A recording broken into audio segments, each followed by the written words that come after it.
हाँ जी, ये चैप्टर चल रहा है हमारा प्रपोजल एक्सेप्टेंस एंड रेवोकेशन।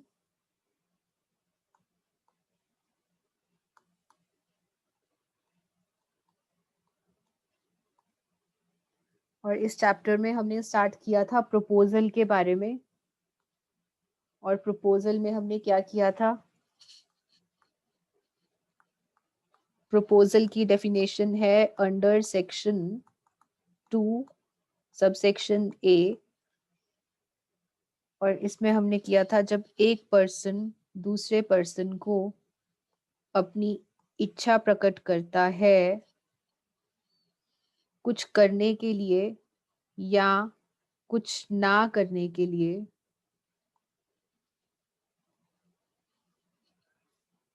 ताकि सामने वाले पर्सन का एसेंट मिल जाए, मंजूरी मिल जाए, इसे कहा जाता है प्रपोजल। यहाँ पर ए ऑफरर है,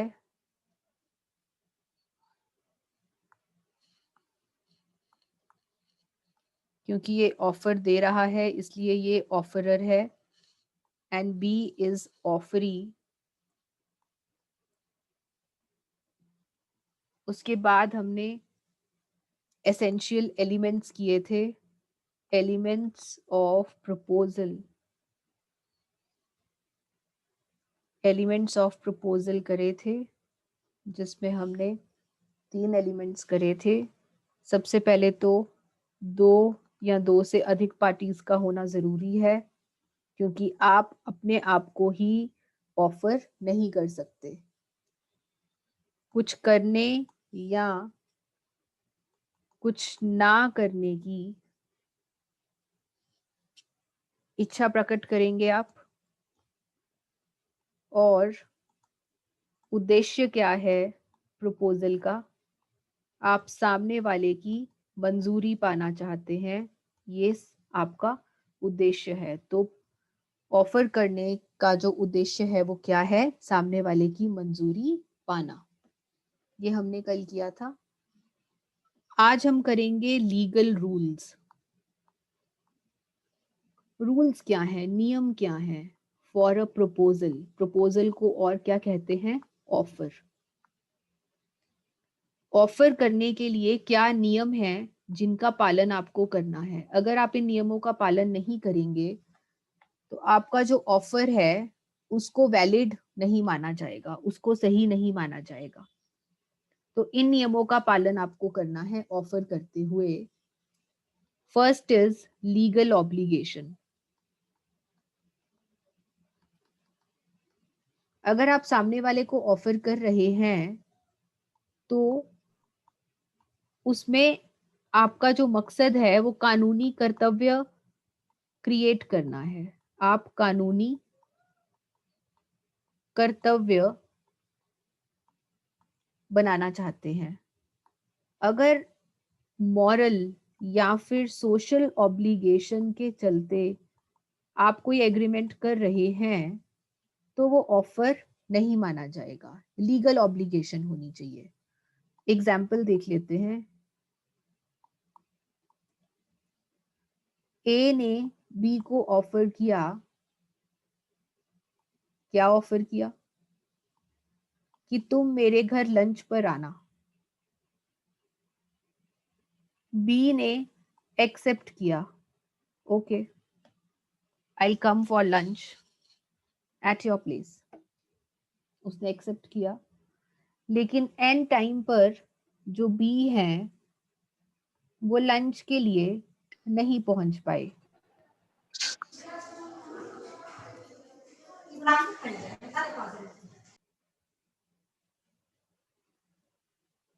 यहाँ पर जो ए का मोटिव था वो लीगल ऑब्लिगेशन क्रिएट करना नहीं था कि अगर बी लंच पर ना आए तो मैं बी को स्यू कर दूंगा।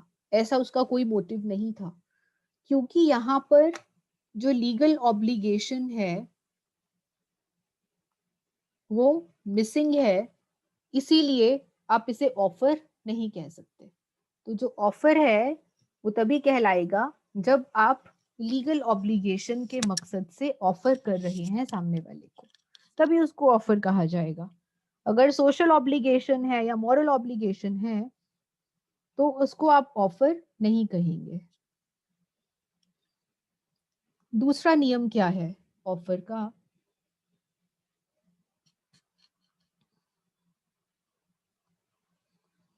Terms of offer must be ambiguous, must be unambiguous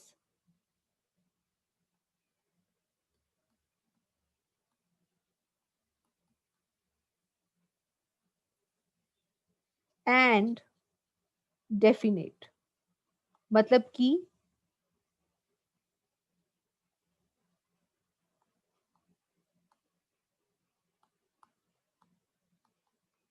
जो शर्तें हैं, जो ऑफर की शर्तें, ऑफरर की शर्तों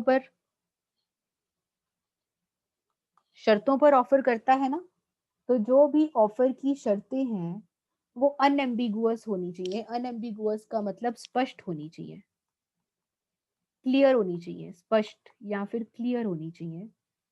और डेफिनेट मतलब निश्चित होनी चाहिए, साफ और स्पष्ट शर्तें होनी चाहिए।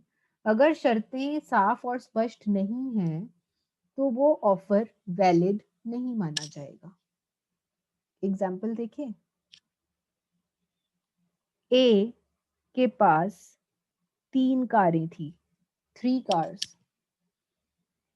ए ने बी से कहा कि मैं आपको एक कार सेल करना चाहता हूं। अब ये एक कार कौन सी है ये पता है आपको? इन 3 कार्स में से ये एक कार कौन सी है? नहीं मालूम। क्योंकि नहीं मालूम, क्वेश्चन मार्क आ गया, that means this offer is not valid. ये ऑफर वैलिड नहीं है, क्योंकि यहाँ पर उसने स्पेसिफाई नहीं किया कि वो अपनी कौन सी कार की बात कर रहा है। क्योंकि जो ऑफर है वो स्पष्ट नहीं है, इसलिए इस ऑफर को वैलिड नहीं माना जाएगा।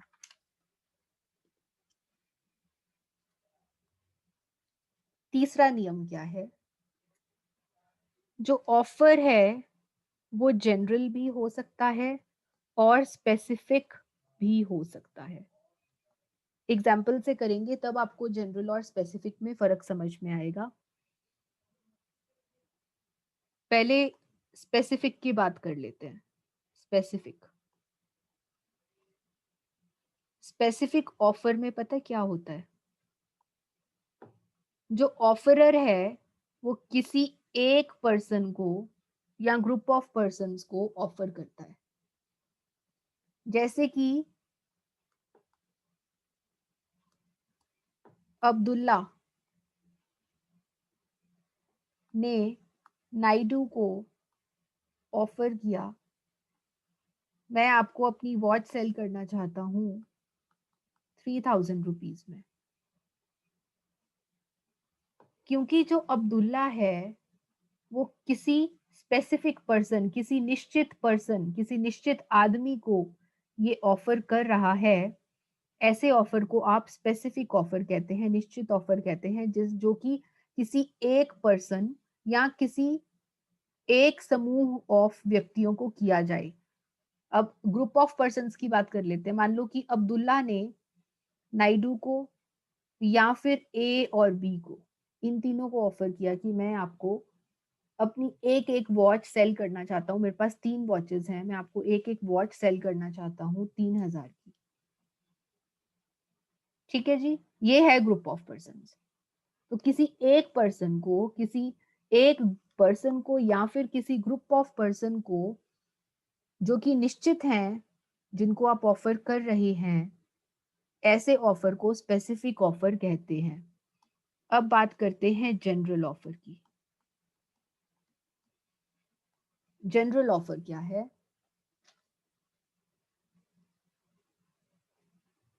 ए का जो ब्रीफ केस था, ब्रीफ केस तो समझ में आता है सबको कि क्या होता है। ए का जो ब्रीफ केस था वो खो गया। गुम हो गया। उसमें बहुत सारे इंपॉर्टेंट डॉक्यूमेंट्स थे उस ब्रीफ केस में।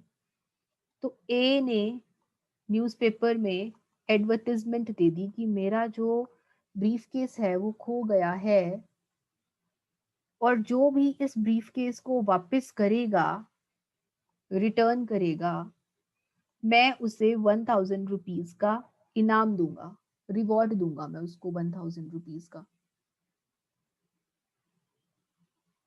ये ऑफर, ए कौन है? ऑफरर।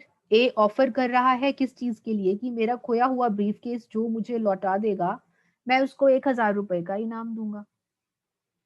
क्या ये ऑफर ये किसी एक इंसान को कर रहा है? नो। ये ऑफर ये जनरल पब्लिक को कर रहा है। जो भी ये एडवर्टाइजमेंट पढ़ेगा उनमें से कोई भी इस ऑफर को एक्सेप्ट कर सकता है। तो यहाँ पे क्या किसी एक पर्सन, किसी सिंगल पर्सन को वो ऑफर कर रहा है? नो। यहाँ पर ये जनरल पब्लिक को ऑफर कर रहा है कि आम जनता में से कोई भी, जिसको भी ये ब्रीफकेस मिले, वो आकर मुझे लौटा दे। This is known as general offer, जो सबके लिए है, जो किसी एक इंसान के लिए नहीं है, जो सबके लिए है, is known as general offer. तो तीसरा नियम क्या है? कि जो ऑफर है वो जनरल भी हो सकता है और स्पेसिफिक भी हो सकता है। चौथा नियम क्या है? जो ऑफर है वो एक्सप्रेस भी हो सकता है और इम्प्लाइड भी हो सकता है। एक्सप्रेस और इम्प्लाइड की बात हम कई बार कर चुके हैं। एक्सप्रेस मतलब जो शब्दों द्वारा किया जा सके, और इम्प्लाइड मतलब जहां पे शब्द नहीं, व्यवहार की बात हो, जो शब्दों द्वारा नहीं किया जाता, वो इम्प्लाइड होता है। तो जो ऑफर है वो एक्सप्रेस भी हो सकता है और इम्प्लाइड भी हो सकता है। एग्जाम्पल्स करते हैं एक्सप्रेस ऑफर का। एक्सप्रेस ऑफर, ए ने बी से कहा मैं अपना स्कूटर सेल करना चाहता हूं 5000 रुपए में। शब्दों से कहा।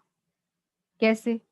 चाहे ओरली, चाहे रिटर्न, चाहे मौखिक रूप से, चाहे लिखित रूप से, लेकिन शब्दों का इस्तेमाल हुआ। Yes, this is express offer. Implied offer, implied offer की बात हम पहले भी कर चुके हैं, जिसमें हमने बस की बात करी थी कि जो बस ड्राइवर है जब बस स्टॉप पर गाड़ी रोकता है तो वो एक तरह से आपको ऑफर कर रहा है कि आप बस में बैठ सकते हैं। ठीक है? तो क्या वो शब्दों का इस्तेमाल करता है, आजा बस पे बैठ जा भाई? क्या वो शब्दों का इस्तेमाल कर रहा है? नो। वो अपने व्यवहार का इस्तेमाल कर रहा है। और क्या व्यवहार दिखा रहा है? वो बस स्टॉप पे आपके लिए गाड़ी रोक रहा है। क्या यहाँ पर शब्दों का इस्तेमाल हुआ? नो। यहाँ पर वो अपने व्यवहार से आपको ऑफर कर रहा है कि अगर आप बैठना चाहते हैं तो बैठ सकते हैं। This is known as implied offer. ठीक है जी। अगला नियम,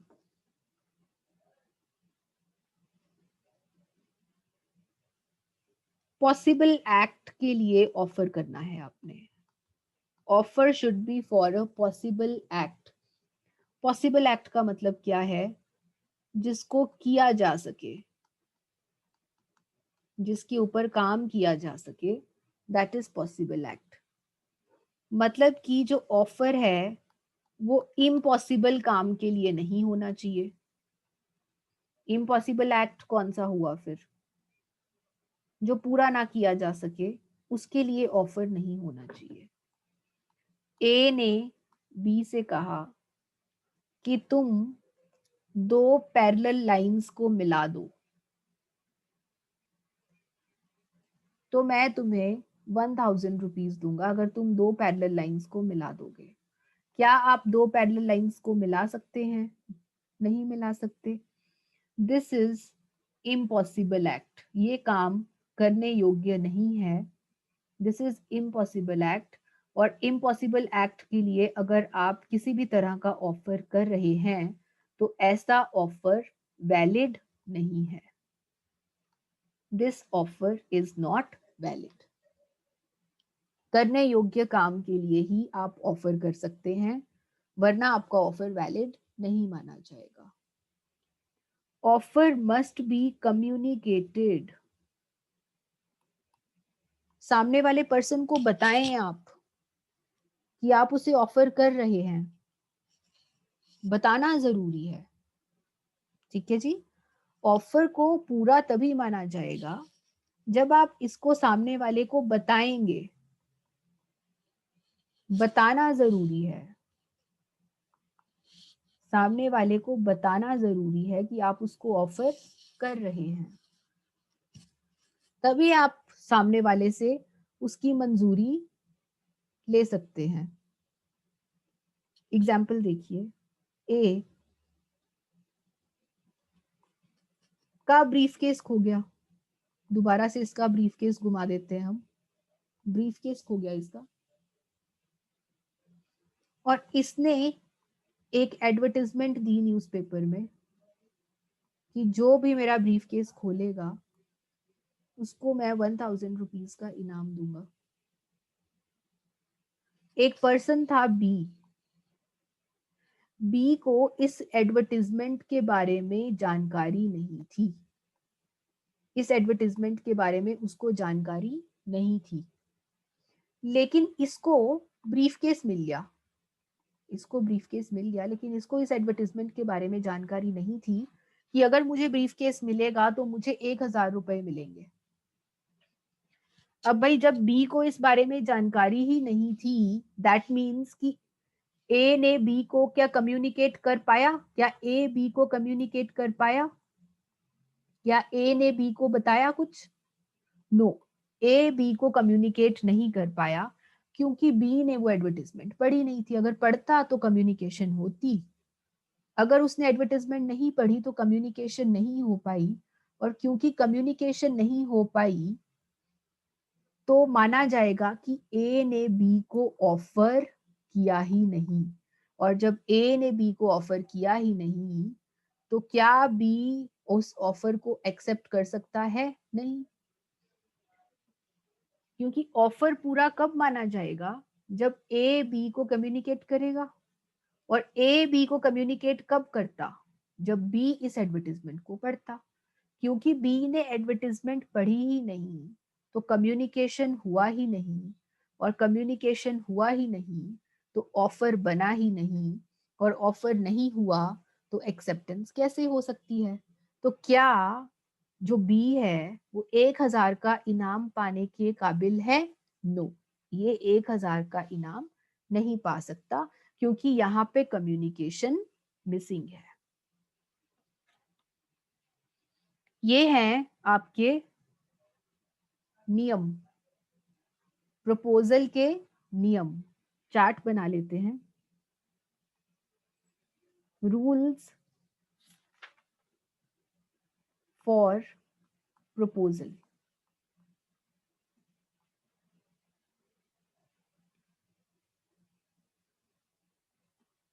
पहला नियम क्या था? कानूनी कर्तव्य होना चाहिए, तभी प्रपोजल कहलाएगा। दूसरा, जो प्रपोजल है वो स्पष्ट होना चाहिए, अनएम्बिगुअस और डेफिनेट, निश्चित। इसमें हमने कार का एग्जाम्पल किया था, एग्जाम्पल ऑफ कार।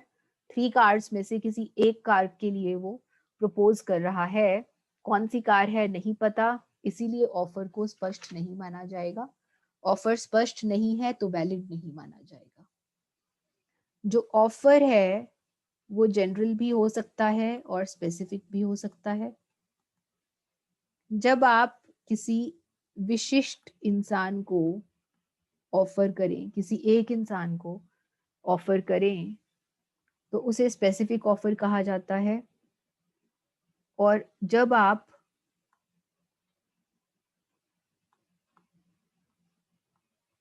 आप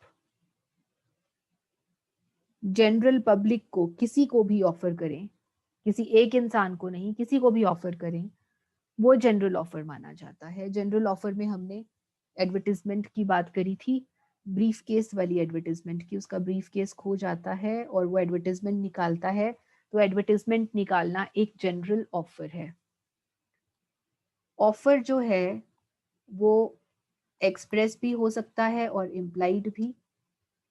अगर आप शब्दों का इस्तेमाल करके सामने वाले को ऑफर कर रहे हैं, दैट इज एक्सप्रेस ऑफर। और अगर आप शब्दों का इस्तेमाल करें बिना ऑफर कर रहे हैं, that is implied offer. Implied offer में हमने बस ड्राइवर का एग्जाम्पल किया था। पॉसिबल एक्ट के लिए होना चाहिए, जो काम आप कर सकें उसके लिए होना चाहिए। इसमें हमने पैरेलल लाइंस वाला एग्जाम्पल किया था, दो पैरेलल लाइंस जोड़ो, जो कि एक इम्पॉसिबल एक्ट है, और इम्पॉसिबल एक्ट है तो ऑफर वैलिड नहीं माना जाएगा।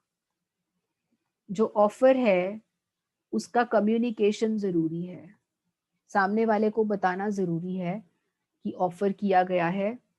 इसमें भी हमने लॉस्ट ब्रीफ केस वाला एग्जाम्पल लिया था। उस पर्सन ने बिना एडवर्टाइजमेंट पढ़े उसका ब्रीफ केस लौटा दिया था। सिंस उसने एडवर्टाइजमेंट नहीं पढ़ी तो कम्युनिकेशन नहीं हुई, और कम्युनिकेशन नहीं तो ऑफर वैलिड नहीं माना जाएगा। These are some rules for proposal. So this is all in proposal. Proposal का section याद रखिए, section 2A.